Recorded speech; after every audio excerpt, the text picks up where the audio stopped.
अलवेम श्री राम के 34 वर्ष के वनवास की कथा। अयोध्या नगरी के राजा महाराज दशरथ अपने चारों पुत्रों श्री राम, भरत, लक्ष्मण और शत्रुघ्न से अत्यंत प्रेम करते थे।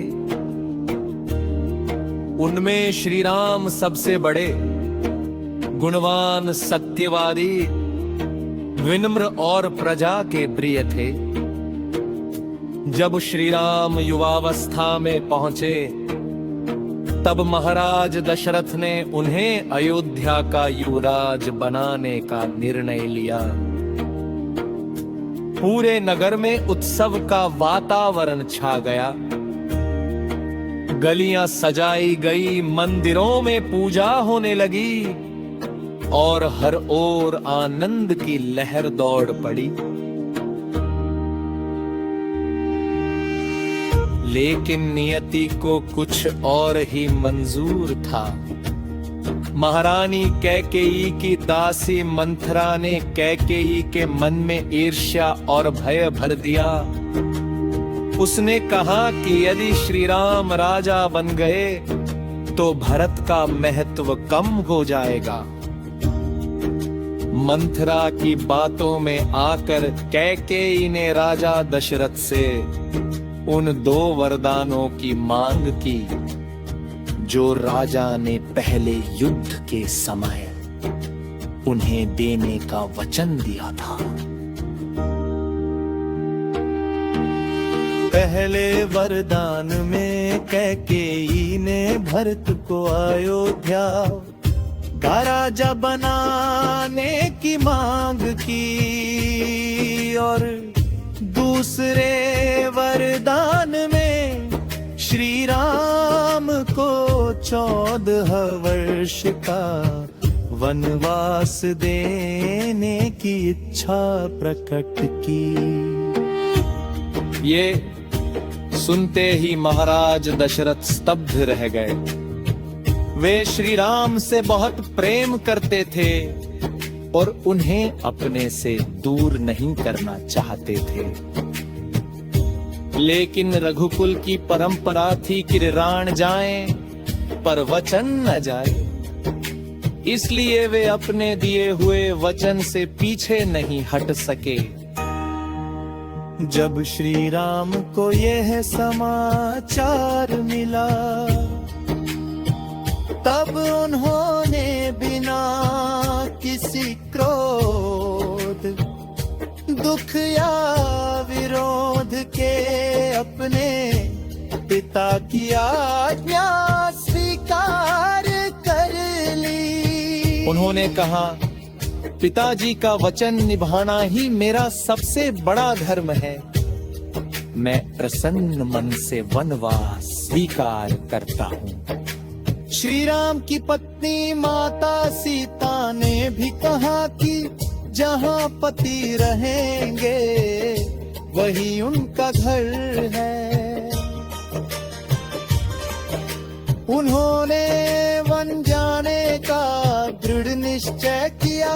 छोटे भाई लक्ष्मण भी अपने बड़े भाई की सेवा के लिए वन जाने पर अड़ गई।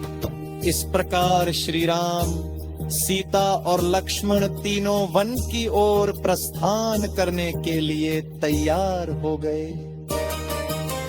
जब अयोध्या की प्रजा को यह समाचार मिला तो पूरे नगर में शोक की लहर फैल गई।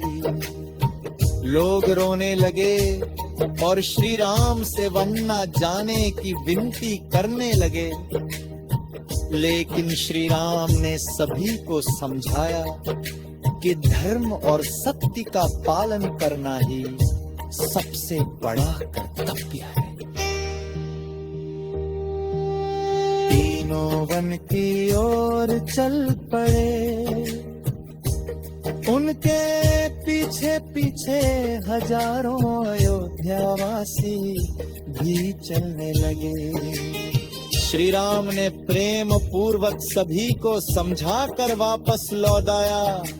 मार्ग में वे तमसा नदी के तट पर रुके और अगले दिन श्रृंगवेरपुर पहुंचे, जहां निषाद राज गुह ने उनका अत्यंत आदर सत्कार किया। उसने श्री राम को अपना मित्र मानकर उनकी सेवा की। इसके बाद श्री राम, सीता और लक्ष्मण गंगा नदी के तट पर पहुंचे। वहां केवट ने बड़ी श्रद्धा से उन्हें नाव में बैठा कर नदी पार कराई। केवट का भगवान के प्रति प्रेम और भक्ति आज भी भक्तों के लिए आदर्श मानी जाती है। वन में प्रवेश करने के बाद तीनों ने ऋषि मुनियों के आश्रमों का दर्शन किया और उनका आशीर्वाद प्राप्त किया। उन्होंने चित्रकूट पर्वत पर कुछ समय निवास किया। उधर अयोध्या में श्री राम के वियोग का दुख सहन न कर पाने के कारण महाराज दशरथ ने हे राम कहते हुए अपने त्याग दिया। जब भरत को यह समाचार मिला, तब वे तुरंत अयोध्या लौटे। उन्हें जब पूरी घटना का पता चला, तो वे अत्यंत दुखी हुए। उन्होंने कैकेयी को कठोर शब्दों में समझाया और स्वयं वन जाकर श्री राम से वापस लौटने की प्रार्थना की। लेकिन श्री राम ने पिता के वचन को सर्वोपरि बताते हुए वनवास पूरा करने का संकल्प दोहराया। तब भरत श्री राम की चरण पादुकाएं लेकर अयोध्या लौट आए और उन्हें सिंहासन पर स्थापित कर स्वयं